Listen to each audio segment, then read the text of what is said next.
جان سویت بکرش من میروم دلچینی آی جانم بقدر جورم مرا میبینی هنه یک لحظه بشین حرفی دلم گوش نما برکشم اول رسیدی هنده پروردگاره بعدن همین در زندگی هر یک کس یک آدم سببگار میشه که دستی را میگیرم. من همه وقت این دوری خدمت به همین شرکت فابلی جان میرسونم که مرا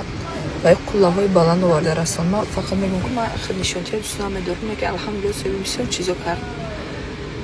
برای همین همچون دوست ما شما را ثابت میتونم که حتما کار در شرکت فابلی بدارید. فرق نداره شما در کدام دولت قرار دارید 30 سالتون ای 14 تا 100 ساله. مثلا شما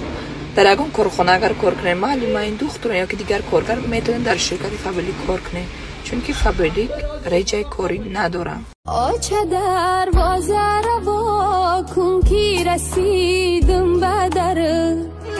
آمدم آچه جان تا که بگیرم خبرو غم و درد و علم و گریه بسیار بسی نبینم آچه جان کاش دیگر دردی سرو ماهی تابان آچه مرهمی جان آچه پاک و زیبا مثل هر آیات قرآن آچه ماهی تابان آچه مرهمی جان آچه پاک و زیبا مثل هر آیات قرآن آچه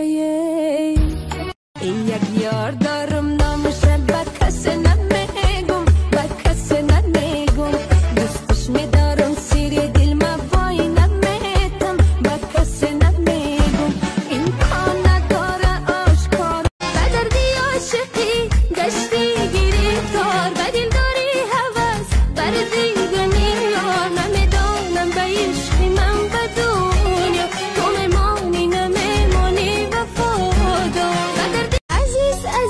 عزیز ترینی من باش تا ته دنیا هم نشینی من باش کسی را جز تو دلم نمیخوام از اینجا عشقی آخرینی من باش نفس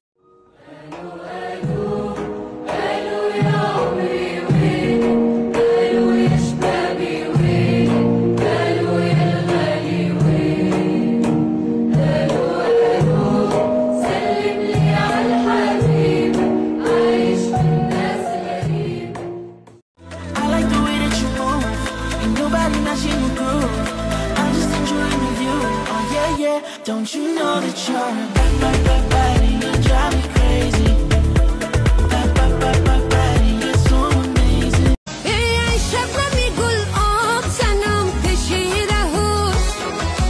هرگز نشوم سرمای نگهوش